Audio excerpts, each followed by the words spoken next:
the Lord began to bring several layers of deliverance to my life. Number one was Deuteronomy chapter 28 from verse 1 and 2. You hear me read it often.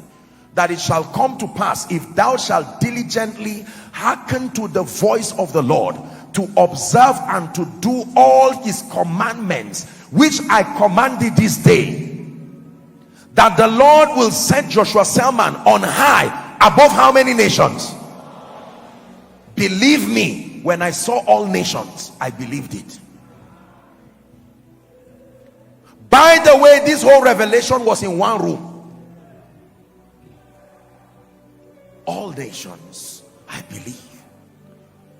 When I started seeing visions, I will never forget, I was in Port Harcourt in 2007, attending to a dear lady then who was sick. She would later pass on, and you know, part of the people that were staying with in Port Harcourt. And I remember the teaching hospital there.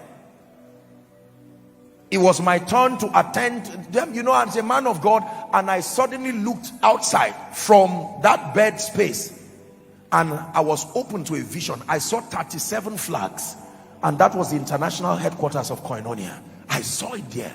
I wrote it down. I said, Lord, I believe it. We are going there. Can I tell you this? Please look at me. For some of you, nothing good has come to your life because your mindset has commanded every good thing to return. Every good thing, to the extent that if people favor you, you don't believe it, because your mindset has been so deconstructed. It is against the laws of your life. For some, can something be that easy? There are many of you here who, intellectually speaking, you are about the brightest and the finest, yet you have fallen into this deception of Satan that you are good for nothing.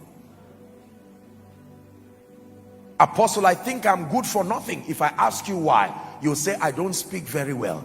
My English is this and that. Give me another reason. I come from the village, you will say. My grandmother is in the village. My grandfather is in the village. I was born and bred in the village, drinking well water. What has that got to do with a glorious destiny? Can I tell you, you can choose to be in Egypt and yet be thinking Canaan. In fact, you have to think Canaan to go to Canaan. Right from when I was in one room, I stand by the God of heaven.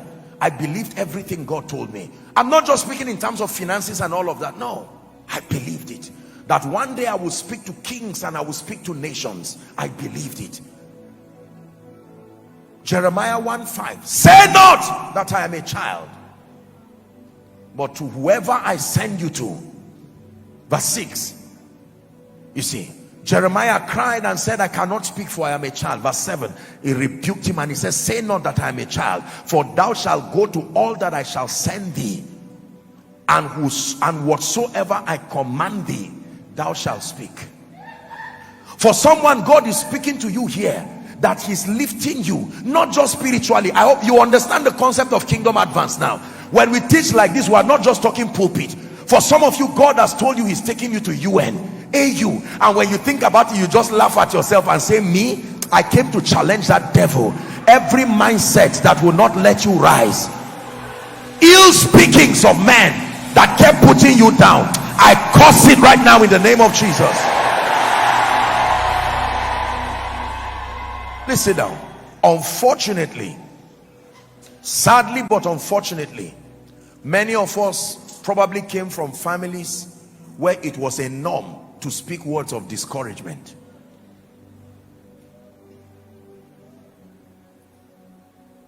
I remember a particular person many years ago who cried. He got an award, and when he called his parents, the parents said he should go and return it to the rightful owner. He got an award. True story.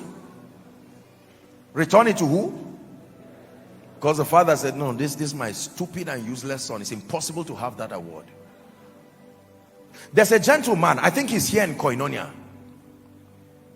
I usually minimize talking about things like this because eventually we're talking to the whole globe, but it's something that is very good. The gentleman came and met me, I think a month or two in School of Ministry, and he had designed a drone, a very intelligent drone system that will be such a blessing, you know, to several people and several parastatals across this nation. And he had designed also something like the engine of a vehicle or something like that. I looked at him and I held his hand. I said, my dear one, listen to me.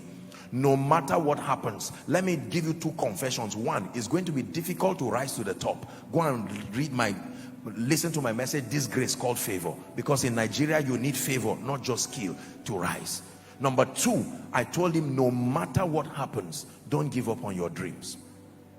How many times have you seen people who produce results that were far less than what you know you could do, and yet you are forced to clap for them because their mindsets were more superior than yours, not because they had a better idea. Because of the color of your skin, because of your sociological context, you can allow life to reduce you to a point where many of us call ourselves grasshoppers. They limited themselves. God never called them grasshoppers. Satan never called them grasshoppers. They called themselves grasshoppers.